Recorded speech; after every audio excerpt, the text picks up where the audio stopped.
Christmas veg hacks macarons. Well, that's not a macaron, it's a clementine. So we're gonna do some chocolate clementine macarons for you. For some reason, clementines have become intrinsically related to Christmas. You get it, you know, like me, next to your lump of coal at Christmas time, and you're told to enjoy it, and that's pretty much a Christmas morning, just gorging out on clementines. But this is a really great recipe. Who doesn't love macarons? They're great to give away as gifts, or if you're greedy, just gobble them all up yourself. So I'm gonna show you the simplest macaron recipe. They've got a bit of reputation for being hard and fiddly, and they can be, but this recipe is pretty foolproof, and I really hope you give it a go at home. The first thing I'm gonna do is I'm gonna show you how to make the macaron mix, and then I'm gonna show you how to turn these clementine tines into a lovely little curd. Now this is gonna be used as the filling for the macaron, or you can also just make it and have it, spread it on toast, or put it on cakes. It's a really just delicious ingredient to have in your cupboard. In a little food processor, I blitzed together the ground almonds, the icing sugar, and the cocoa. You really wanna make sure you break it down as small as possible, but if you over blitz it, you'll turn the almonds into almond butter, so we don't want that. Sieve it out into a bowl so it's nice and fine like this. Any lumps will mess up our macaron mix. Macaron mix. Next, what we do is I've got 2 egg whites here, separated from the yolks. We're gonna save the yolks because we're gonna use them later. With a whisk, use an electric whisk, use your little KitchenAid, whatever it's called, or if you don't have that, then you have to go for the old analog method. Whip it until you get some nice soft peaks forming in your egg white. Once we've whipped our egg whites into soft peaks, we want to fold in our dry ingredients. We want to do this slowly, but we don't want to we don't want to knock all the air out of the egg white. So do it, as the minimum as you can.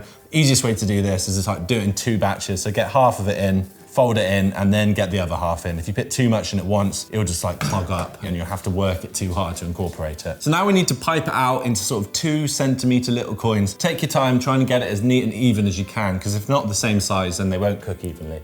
So now we've piped these out, we're gonna let them sit for at least half an hour. We kind of want like a skin to form on them, and we wanna make sure there's no air in them. So you do that by you knock it out, you give them a tap, and then we just put them aside. And whilst we wait, we're gonna start our clementine curd. So on the bain-marie, I've got some sugar and some butter melting. The exact quantities will be in the recipe, so don't worry about that. We need zest of clementines, and we also need some juice. So we're gonna quickly zest the load. We're gonna add the zest in. So clementine's sort of like a cross between a tangerine and an orange. So it's not quite as sharp and as powerful as an orange, but it's not quite as sweet as a tangerine either.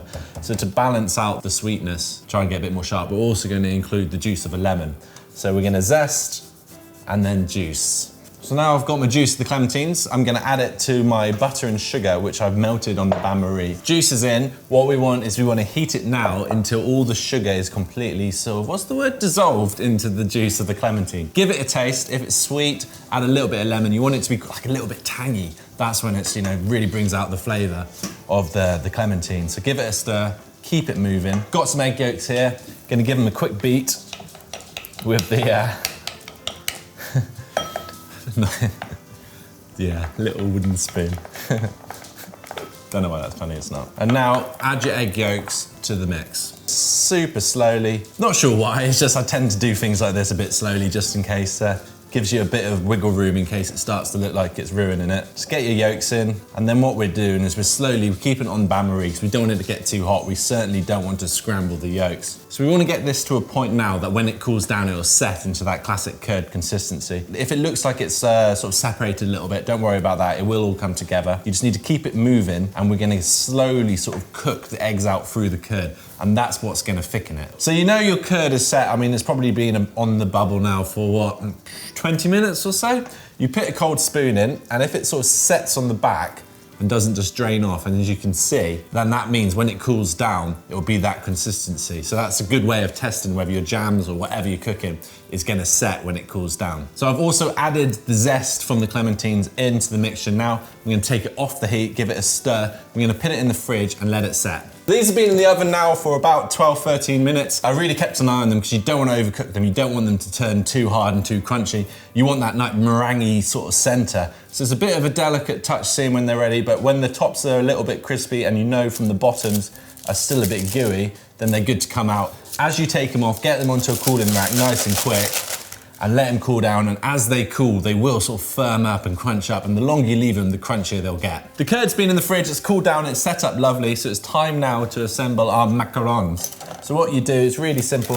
Just take half your little shell, And carefully just put a little splodge of the curd in. Don't be greedy, don't overfill them, because then you'll just have a bit of a mess on your hands, but at the same time, do what you want. It's Christmas, isn't it? And then the top shell on top, stick it on. Lovely. Keep on going, done them all, and then just hand them out to whoever you want, or just eat them all yourselves and pretend that you never made anything. That's what I tend to do, actually. So don't worry if they're not perfectly circular. Try and make them match up the tops to the bottoms as best you can. Let's not worry. We're going for rustic. We're going for homemade, aren't we? We're not going for proper patisserie. That's my excuse anyway. They still taste amazing. Perfect. Look at that. Really hope you enjoyed that. Normally we show the finished dish and the outro, but unfortunately we got a bit carried away and ate them all. So you'll just have to imagine the macarons here. If you do try them, let us know how it goes by leaving us a comment. If there's anything else you'd like to see, then let us know. Stay tuned, we've got loads more Christmas veg hacks coming for you.